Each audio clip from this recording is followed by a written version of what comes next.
ನೇರವಾಗಿ ಚಿಕ್ಕಮಗಳೂರಿನಿಂದ ಬಂದಿರುವಂತಹ ಇವತ್ತಿನ ಈ ಪಬ್ಲಿಕ್ ಹೀರೋ ನೋಡೋಣ. ಓದಿದ್ದು ಮೆಕ್ಯಾನಿಕಲ್ ಇಂಜಿನಿಯರ್, ಮಾಡ್ತಾ ಇರೋದೇನು ನೋಡಿ. ಹೀಗೆ ಹಸುವಿಗೆ ಮೇವು ನೀಡುತ್ತಿರುವ ಇವರೇ ನಮ್ಮ ಇವತ್ತಿನ ಪಬ್ಲಿಕ್ ಹೀರೋ ಶಿವಪ್ರಸಾದ್. ಚಿಕ್ಕಮಗಳೂರು ಜಿಲ್ಲೆ ತರೀಕೆರೆ ತಾಲೂಕಿನ ಅಜ್ಜಂಪುರ ನಿವಾಸಿ. ಮೆಕ್ಯಾನಿಕಲ್ ಇಂಜಿನಿಯರ್ ಓದಿದ್ರು, ಗೋವು ಹಾಗೂ ರೈತರ ರಕ್ಷಣೆಗೆ ನಿಂತಿದ್ದಾರೆ. ಗಂಡುಕರು ಅನ್ನೋ ಕಾರಣಕ್ಕೆ ಕಸಾಯಿಖಾನೆಗೆ ಕರೆದೊಯ್ಯುತ್ತಿದ್ದುದನ್ನ ಕಂಡು ಅತೀವವಾಗಿ ಮನನೊಂದ ಶಿವಪ್ರಸಾದ್ ಸ್ವಂತ ಖರ್ಚಿನಲ್ಲಿ ಗೋಶಾಲೆ ತೆರೆದಿದ್ದಾರೆ. ಈ ಗೋಶಾಲೆಗೆ ಯಾರು ಬೇಕಾದ್ರೂ ತಮ್ಮ ದನಕರುಗಳನ್ನ ತಂದು ಬಿಡಬಹುದು. ಸದ್ಯಕ್ಕೆ 10 ರಾಸುಗಳಿವೆ. ದೊಡ್ಡ ಪ್ರಮಾಣದಲ್ಲಿ ಗೋಶಾಲೆ ತೆರೆಯಬೇಕೆಂದೇ ತಮ್ಮ ಜಮೀನಿನಲ್ಲಿ 1 ಎಕರೆಯಷ್ಟು ಭೂಮಿಯನ್ನ ಮೀಸಲಿಟ್ಟಿದ್ದಾರೆ. ಹಾಗಾದ್ರೆ ಜೀವನಕ್ಕೆ ಏನಪ್ಪಾ ಮಾಡ್ತಾರೆ ಅನ್ಬಹುದು ಅಲ್ವಾ? ಗೋವಿನ ಸಗಣಿ ಹಾಗೂ ಗಂಜಲದಿಂದ 20ಕ್ಕೂ ಹೆಚ್ಚು ವಿವಿಧ ಉತ್ಪನ್ನಗಳನ್ನ ಮಾಡಿ ಸ್ವಂತ ಕಂಪನಿಯೊಂದನ್ನ ನಿರ್ಮಿಸಿದ್ದಾರೆ.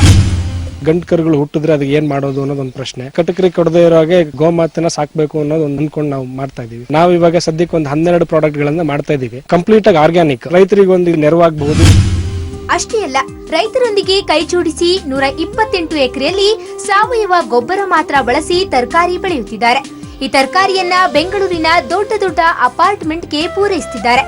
ಮಾರ್ಕೆಟ್ ರೇಟ್ಗಿಂತ 25% ಹೆಚ್ಚಿನ ಹಣವನ್ನ ರೈತರಿಗೆ ಕೊಟ್ಟು ತಾವು ಕೂಡ ಬದುಕ್ತಿದ್ದಾರೆ. ಇವರ ಈ ಸಹಕಾರದ ಯೋಜನೆಯಿಂದ ಪಾಳು ಬಿದ್ದ ಭೂಮಿ ಈಗ ಕೃಷಿ ಭೂಮಿ ಆಗ್ತಿದೆ. ಕೆಲಸಕ್ಕಾಗಿ ನಗರಗಳತ್ತ ಹೋಗ್ತಿದ್ದ ಯುವಕರು ಕೃಷಿಯತ್ತ ಮುಖ ಮಾಡಿದ್ದಾರೆ. ಬೆಂಗಳೂರು ಮತ್ತೆ ಇತರ ನಗರಗಳಿಗೆ ಹೋಗುವಂತ ಸ್ನೇಹಿತರನ್ನೆಲ್ಲ ಕರ್ಕೊಂಡ್ಬಿಟ್ಟು ಸುಮಾರು ಒಂದು 20-25 ಜನಕ್ಕೆ ಇಲ್ಲೇ ಕೆಲಸ ಕೂಡ ಕೊಟ್ಟಿದ್ದಾನೆ. ಕಟಕರಿಗೆ ಕೊಡುವಂತ ಕರುಗಳನ್ನೆಲ್ಲ ಇವನೇ ತಗೊಂಡ್ಬಿಟ್ಟು ಕಾಪಾಡ್ಕೊಂಡು ಸಾಮಾಜಿಕ ಕಾರ್ಯಗಳನ್ನೆಲ್ಲ ಮಾಡ್ತೀವಿ. ಗೋವನ್ನ ಹಿಂಸಿಸದೆ ಪೋಷಿಸಿ ಹೀಗೂ ಕೂಡ ಬದುಕನ್ನ ಕಟ್ಟಿಕೊಳ್ಬಹುದು ಅಂತ ತೋರಿಸಿರೋ ಶಿವಪ್ರಸಾದ್ಗೆ ನಮ್ಮದೊಂದು ಸಲಾಂ. ಕ್ಯಾಮರಾಮನ್ ಪುನೀತ್ ಜೊತೆ Narayanagowda, public TV, Chikkamagaluru. All right, ಈ ಕುರಿತಂತೆ ನಮ್ಮ ಜೊತೆ ಮಾತನಾಡೋದಕ್ಕೆ ಶಿವಪ್ರಸಾದ್ ಅವರು ಇವಾಗ ಚಿಕ್ಕಮಗಳೂರಿನಿಂದ ನೇರ ಸಂಪರ್ಕದಲ್ಲಿ ಇದ್ದಾರೆ. ನಮಸ್ಕಾರ ಶಿವಪ್ರಸಾದ್. ನಮಸ್ಕಾರ, ಕೇಳಿಸ್ತಿದ್ಯಾ ನನ್ನ ಮಾತು? ಏಯಪ್ಪ, ನೀವು ಒಂಥರ ಭಾಳ ಆರಾಮಾಗಿ ಕೂತಿದ್ದೀರಲ್ಲ ರೀ. ನನಗೆ ಫಸ್ಟ್ ಟೈಮ್ ಇಷ್ಟೊಂದು ಯಾರ ರಿಲ್ಯಾಕ್ಸ್ಡ್ ಆಗಿ ಕೂತಿರೋರು ನೋಡ್ತಾ ಇರೋದ ಟಿವಿನಲ್ಲಿ. ಹಾಂ, all right, that's okay, that's okay. ಎಲ್ಲಿ ಓದಿದ್ದು ಇಂಜಿನಿಯರಿಂಗ್ ನೀವು?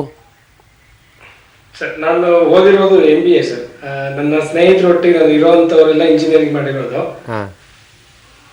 BBM ಸಹ್ಯಾದ್ರಿ ಕಾಲೇಜು ಶಿವಮೊಗ್ಗದಲ್ಲಿ ಓದಿರೋದು. All right. ಅದನ್ನು ಓದಿದ್ಮೇಲೆ ಉದ್ಯೋಗಕ್ಕೆ ಯಾಕೆ ಹೋಗ್ಲಿಲ್ಲ? ಸರ್, ನನ್ನ ತಂದೆ ಒಬ್ಬ ಗವರ್ಮೆಂಟ್ ಅಫಿಷಿಯಲ್ ಆಗಿದ್ರು. ಕಿಡ್ನಿ ಫೇಲ್ ಆದ ನಂತರ ನಾನು ಊರಿಗೆ ಬರ್ಬೇಕಾಯ್ತು. ಹಳ್ಳಿಗೆ ಬಂದ್ಮೇಲೆ ಹಳ್ಳಿಲಿ ಏನಾದ್ರು ಮಾಡ್ಬೇಕು ಅಂತ ಯೋಚನೆ ಮಾಡೋ ಸಮಯದಲ್ಲಿ ನನ್ನ ತಂದೆ ತೀರ್ಕೊಂಡ್ರು. ಸೊ ಈ ಸಂದರ್ಭದಲ್ಲಿ ಹಳ್ಳಿಲಿ ಏನಾದ್ರು ಮಾಡ್ಬೇಕು ಅಂತ ಒಂದು ಚಿಕ್ಕದ ಸಾವಯವ ಗೊಬ್ಬರದ ಘಟಕನ ಪ್ರಾರಂಭ ಮಾಡ್ಕೊಂಡೆ. ಅನಂತರ ಹಾಗೇನೆ ಮುಂದುವರಿತಾ ಹಳ್ಳಿಲೇ ಉಳ್ಕೋಬೇಕು ಅಂತ ನಿರ್ಧಾರ ಮಾಡಿದೆ ಸರ್. ಸಾವಯವ ಗೊಬ್ಬರದ ಘಟಕ ಮಾಡಿರೋದ್ರಿಂದ ಬರ್ತಾ ಇರೋ ಗೊಬ್ಬರನ ಮಾರ್ತಾ ಇದ್ದೀರಾ ಅಥವಾ ನೀವೇ ಬಳಸ್ತೀರಾ?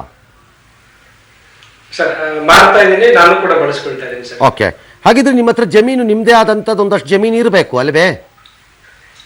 ಹೌದು ಸರ್, ಒಂದು 12 ಎಕರೆ ನಮ್ದು ತೋಟ ಇದೆ ಸರ್. ಎಷ್ಟು ಅಂದ್ರಿ? 12 ಸರ್. ಓಕೆ, 12 ಎಕರೆನಲ್ಲಿ ತರಕಾರಿ ಬೆಳೆಯೋದಾದ್ರೆ ಆ ತರಕಾರಿನ ಬೆಂಗಳೂರಲ್ಲಿ ಮಾರ್ತೀರಾ?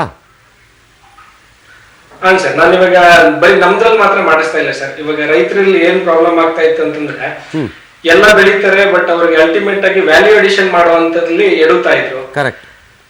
ಈ ಸಂದರ್ಭದಲ್ಲಿ ನಾನು ಏನ್ ಮಾಡ್ಕೊಂಡೆ, ಈ ಒಂದು ರೈತರುಗಳಿಗೆ ನ್ಯಾಯ ಒದಗಿಸ್ಬೇಕು. ಬೆಂಬಲ ಬೆಲೆ ಅಂತಂದ್ರೆ ಯಾರೋ ಹೇಳೋ ಬೆಲೆಗೆ ಇವರು ಕೊಡುವಂತ ಒಂದು ಇದಿರುತ್ತೆ. ರೈತ ಬೆಳೆಯೋ ಬೆಳೆಗೆ ರೈತನೇ ಬೆಲೆ ನಿಗದಿ ಮಾಡ್ಬೇಕು. ಅವನು ಏನ್ ಬೆಲೆ ನಿಗದಿ ಮಾಡ್ತಾರೆ ಅದ್ರ ಮೇಲೆ ನಾವು ಅಪಾರ್ಟ್ಮೆಂಟ್ ಹತ್ರ ಹೋಗ್ಬಿಟ್ಟು ಈ ತರ ರೈತನಿಗೆ ಒಂದು ನೀವು ಬೆನ್ನೆಲುಬಾಗಿ ನಿಂತ್ಕೋಬೇಕು. ಅವನಿಗೆ ಇವಾಗ ಟೊಮೊಟೊ ಸರ್ 1 ರೂಪಾಯಿ ಕೆಜಿ ಇದ್ರೆ ಯಾವತ್ತು ನೀವು ತಿನ್ನುವಂತವ್ರು 1 ರೂಪಾಯಿ ಯಾವತ್ತೂ ತಿಂದಿಲ್ಲ. ತಿನ್ನೋದು ನೀವೇನಿದ್ರು 30 ರೂಪಾಯಿಗೆ ತಿಂತಿರ್ತೀರಾ.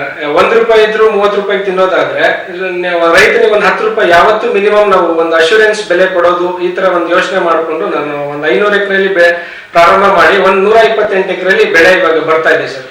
ಅದಷ್ಟು ತರಕಾರಿನ ಬೆಂಗಳೂರಿನಲ್ಲಿ ಮಾರ್ತಾ ಇದ್ದೀರಾ? ಹಾಂ ಸರ್, ದೊಡ್ಡ ದೊಡ್ಡ ಅಪಾರ್ಟ್ಮೆಂಟ್ಗಳು ಮತ್ತೆ ಶಿವಮೊಗ್ಗ ಕೆಲವು ಈ ಸರ್ಕಾರಿ ನೌಕರು ಏನಿದ್ದಾರೆ ಸರ್, ಅವರೆಲ್ಲ ನಮ್ಗೆ ಬೆಂಬಲಕ್ಕೆ ನಿಂತಿದ್ದಾರೆ. ಕೆಲವು ಡಾಕ್ಟರ್ ಅಸೋಸಿಯೇಷನ್ಗಳು, ನಾವು ರೈತರ ಬೆಂಬಲಕ್ಕೆ ನಿಲ್ತೀವಿ. ಆದ್ರೆ ತರಕಾರಿ ರೇಟ್ ಅವ್ರು ತಿನ್ನುವಂತದ್ದು ಮಾರ್ಕೆಟ್ ಬೆಲೆಗೆ ಡಿಫ್ರೆನ್ಸ್ ಆಗಲ್ಲ ಸರ್, ಸೇಮ್ ಇರುತ್ತೆ. ಮಧ್ಯದಲ್ಲಿ ಇರುವಂತ 8 ಜನ ಬ್ರೋಕರ್ಗಳು 10 ಜನ ಇರ್ತಿದ್ರು, ಕಟ್ ಆಫ್ ಆಗಿ ನೇರವಾಗಿ ರೈತನ ಮನೆಯಿಂದ ಗ್ರಾಹಕನ ಮನೆಗೆ ಹೋಗುತ್ತೆ ಸರ್. ಓಕೆ, ಈಗ ರೈತನ ಮನೆಯಿಂದ ಗ್ರಾಹಕನ ಮನೆಗೆ ಹೋದಾಗ ಎಷ್ಟು ಪರ್ಸೆಂಟ್ ಡೌನ್ ಆಗ್ಬೋದು? ಒಂದು 30% ಡೌನ್ ಆಗುತ್ತಾ, 40 ಆಗುತ್ತಾ? ಸರ್ ಇಲ್ಲ, ಇಲ್ಲಿ ಏನಾಗುತ್ತೆ ಅಂತಂದ್ರೆ ಈ ಹ್ಯಾಂಡ್ ಗ್ರೇಡಿಂಗ್ ಎಲ್ಲ ಮಾಡಿ ಸಾರ್ಟ್ ಮಾಡಿ ಎಲ್ಲ ನಾವು ಅಲ್ಲಿ ಕಳಿಸೋಷ್ಟೊಂದು 1 kg 19 ರೂಪಾಯಿ 70 ಪೈಸಾ ಖರ್ಚು ಬೀಳುತ್ತೆ ಸರ್, ಎಕ್ಸ್ಪೆಂಡಿಚರ್ ಬರುತ್ತೆ. ಯಾವುದಕ್ಕೆ? ನಾವು ಒಂದು ಮಿನಿಮಮ್ ಬೆಲೆ ಯಾವ ತರಕಾರಿಗೆ? ಯಾವುದೇ ತರಕಾರಿ ತಗೊಂಡ್ರು ಪ್ರತಿ ತರಕಾರಿಗೆ 1 kg 19 ರೂಪಾಯಿ 75 ಪೈಸಾ ಖರ್ಚು ಬರುತ್ತೆ ಸರ್. ರೈತನ ಹೊಲದಿಂದ ನಾವು ತಗೊಂಡ್ಬಂದು ಅದನ್ನ ಹ್ಯಾಂಡ್ ಗ್ರೇಡಿಂಗ್ ಮಾಡಿ ಅದನ್ನ ಪ್ಯಾಕಿಂಗ್ ಮಾಡಿ ಕಸ್ಟಮರ್ ಮನೆಗೆ ತಲುಪಿಸೋಕೆ ಎಲ್ಲಿಗೆ ಹೋದ್ರು 19 ರೂಪಾಯಿ 75 ಪೈಸಾ ಖರ್ಚು ಬರುತ್ತೆ ಆವರೇಜ್ ಆಗಿ ತಗೊಂಡ್ರೆ. ಇದು ಓವರ್ ಆಲ್ ತಗೊಂಡು ನೀವು ಮಾರ್ಕೆಟ್ ಅಲ್ಲಿ ತಿನ್ನೋ ಏನ್ ಬೆಲೆ ತಿಂತಾ ಇದೀರಾ ಆ ಸೇಮ್ ಬೆಲೆಗೆ, ಬಟ್ ರೈತನಿಗೆ ಇಲ್ಲಿ ಜಾಸ್ತಿ ಹಣ ಸಿಗುತ್ತೆ. ಇವನ್ 7 ರೂಪಾಯಿ 8 ರೂಪಾಯಿ ಕೊಡ್ತಿರೋ ಕಡೆ ಒಂದ್ 12 ರೂಪಾಯಿ 15 ರೂಪಾಯಿ ತನಕ ಸಿಗುತ್ತೆ. ನೀವು ತಿನ್ನೋಂತವ್ರು ಮಾಮೂಲಿ ಮಾರ್ಕೆಟ್ ಕೆಮಿಕಲ್ ಬೆಲೆಗೆ ಏನ್ ತಿಂತಾ ಇದೀರಾ ಸೇಮ್ ಬೆಲೆಗೆನೆ ಸಾವಯವ ತರಕಾರಿ ಸಿಗುತ್ತೆ ಸರ್. ಓ ಫ್ಯಾಂಟಾಸ್ಟಿಕ್. ನೀರೆಲ್ಲಿಂದ ಇದೆ ನಿಮ್ಮ ಹತ್ರ? ಸರ್ ನೀರು ಯಾರು ಬೆಳೀತಾ ಇದ್ದಾರೆ ಸರ್, ಇವಾಗ 2 ಎಕರೆ 3 ಎಕರೆ ಬೆಳೀತಾ ಇದ್ರಲ್ಲ ಅವ್ರಿಗೆಲ್ಲ ಅರ್ಧ ಎಕರೆ ಅವ್ರ ನೀರು ಪಂಪ್ ಸೆಟ್ ಅಲ್ಲಿ ಎಷ್ಟು ಬರ್ತಾ ಇದೆ ನೋಡ್ಕೊಂಡು ಅದ್ರ ಮೇಲೆ 10 ಗುಂಟೆ, ಅರ್ಧ ಎಕರೆ, 1 ಎಕರೆ ಆ ಥರ ಬೆಳಿಲಿಕ್ಕೆ ಅವಕಾಶ ಮಾಡಿಕೊಟ್ಟಿದೀವಿ sir. All right, fantastic, brilliant sir, well done. Continue ಮಾಡಿ, ಇನ್ನೊಂದಷ್ಟು ರೈತರನ್ನ ಸೇರಿಸಿ. ಎಲ್ಲರಿಗೂ ಅಪಾರ್ಟ್ಮೆಂಟ್ ಸಿಕ್ಕಲ್ಲ, ಮಾರ್ಕೆಟಲ್ಲೇ ಇದ್ರ ಬೆಲೆ ಬೇರೆ ರೂಪಕ್ಕೆ ಬರಬಹುದೇನೋ. ಈಲ್ಡ್ ಚೆನ್ನಾಗಿದೆಯಾ? ಹಾ ಸರ್, ಚೆನ್ನಾಗಿ ಬರ್ತಾ ಇದೆ ಸರ್. ಅದು ನಾವು ಪ್ರಾರಂಭದಲ್ಲಿ ತುಂಬಾ ಎದುರ್ಕೊಂಡಿದ್ವಿ, ಬಟ್ ನಮ್ಗೆ ಒಂದು ಬೆಳೆ ಬಂದ್ಮೇಲೆ ನಮ್ಗೊಂದು ಧೈರ್ಯ ಬಂತು ಸರ್. ಕೆಮಿಕಲ್ ಗಿಂತ ಒಂದು 2-3% ಅಷ್ಟು ಜಾಸ್ತಿನೇ ಇದೆ ಸರ್. ಓಕೆ, ಅಂದ್ರೆ ಈಗ ನಿಮ್ದು 2 ಉದ್ಯೋಗ, ಒಂದು ಆಸಕ್ತಿ ಅದು ದನ, ಇನ್ನೊಂದು ಆಸ್ತೆ ಅದು ಕೃಷಿ. ಹೌದು, ಇದು ನನ್ನ ವೃತ್ತಿ ಜೊತೆಗೆ ರೈತರ ಸೇವೆ ಕೂಡ ಮಾಡ್ತಾ ಇದ್ದೀನಿ ಸರ್. ನಾನು ಕೂಡ ಹಣ ಮಾಡ್ಕೊಂತ ಇದ್ದೀನಿ ಇದ್ರೊಟ್ಟಿಗೆ. ನಾನು 1-2 ರೂಪಾಯಿ ತಿಂತೀನಿ ಇದರಲ್ಲಿ. Very good. ನನ್ನೊಟ್ಟಿಗೆ ನನ್ನ ಸಂಗಡಿಗರು ನಾವು 4 ಜನ ಸೇರ್ಕೊಂಡು ಮಾಡಿರೋದು ಸರ್. 3 ಜನ ಸಾಫ್ಟ್ವೇರ್ ಇಂಜಿನಿಯರ್ಸ್. ಅಂದ್ರೆ ಇದೆಲ್ಲದರ ಮಧ್ಯೆ ದನ ಬಂದಿದೆ ಅಷ್ಟೇ ಅಲ್ವೇ?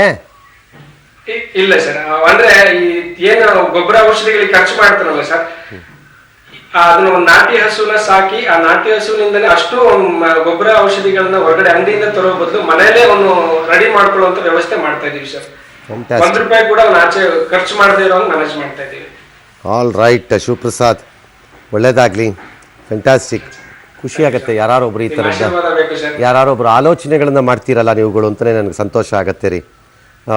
ದೇವ್ರು ಒಳ್ಳೇದು ಮಾಡಲಿ ರೀ. ನಮ್ಮ ಉದ್ದೇಶ ಸರ್, ಹಳ್ಳಿಯಿಂದ ಬೆಂಗಳೂರು ಕಡೆ ಹೊರಟಿರುವಂತ ಯುವಕರನ್ನ ಹಳ್ಳಿಲೇ ಉಳಿಸಬೇಕು ಅನ್ನೋದು ನಮ್ಮ ಉದ್ದೇಶ ಸರ್. ಫ್ಯಾಂಟಾಸ್ಟಿಕ್ ರೀ, so nice of you, fantastic. God bless you, ಒಳ್ಳೇದಾಗ್ಲಿ. ಹಳ್ಳಿ